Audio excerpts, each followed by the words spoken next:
لشکر شام کا حملہ اور حر ابن یزید ریاحی کی توبہ۔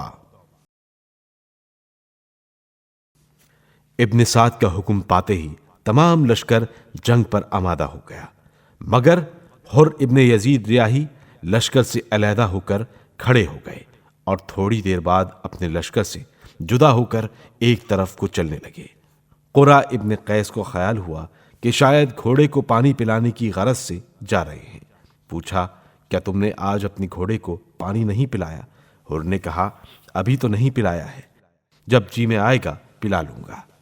مہاجر ابن اوس کا بیان ہے کہ میں نے حر کو عجیب حالت میں دیکھا، ان کا بدن تھر تھر کانپ رہا تھا۔ مجھ کو خیال ہوا کہ شاید خوف جنگ ان پر غالب آ گیا ہے، اس لیے میں نے ان سے کہا، آج یہ خلاف معمول میں تمہاری کیا حالت دیکھ رہا ہوں؟ تم تو شجاعان عرب اور مایہ ناز دلیر ہو، اور آج کے علاوہ بہت سے مارکوں میں مجھے تمہارے ساتھ رہنے کا اتفاق ہو چکا ہے، لیکن میں نے کسی جنگ میں تمہاری ایسی حالت نہیں دیکھی۔ کیا ارادہ ہے؟ کیا حسین پر حملہ کرنا چاہتے ہو؟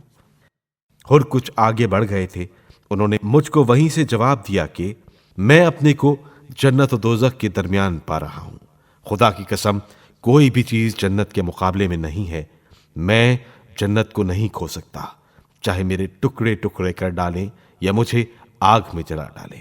حر کا یہ جواب سن کر مجھے یقین ہو گیا کہ یہ امام حسین علیہ السلام کے لشکر میں شامل ہونے کے لیے جا رہے ہیں۔ میں نے بھی اس بات سے کسی کو آگاہ نہ کیا۔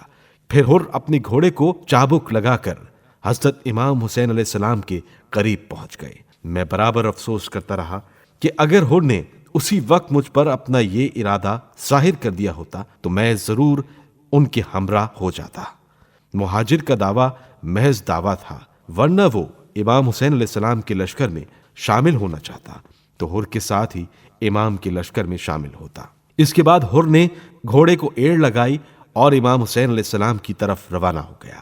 قریب پہنچ کر اپنی سواری سے اترا اور اپنے دونوں ہاتھوں کو پس گردن باندھ لیا۔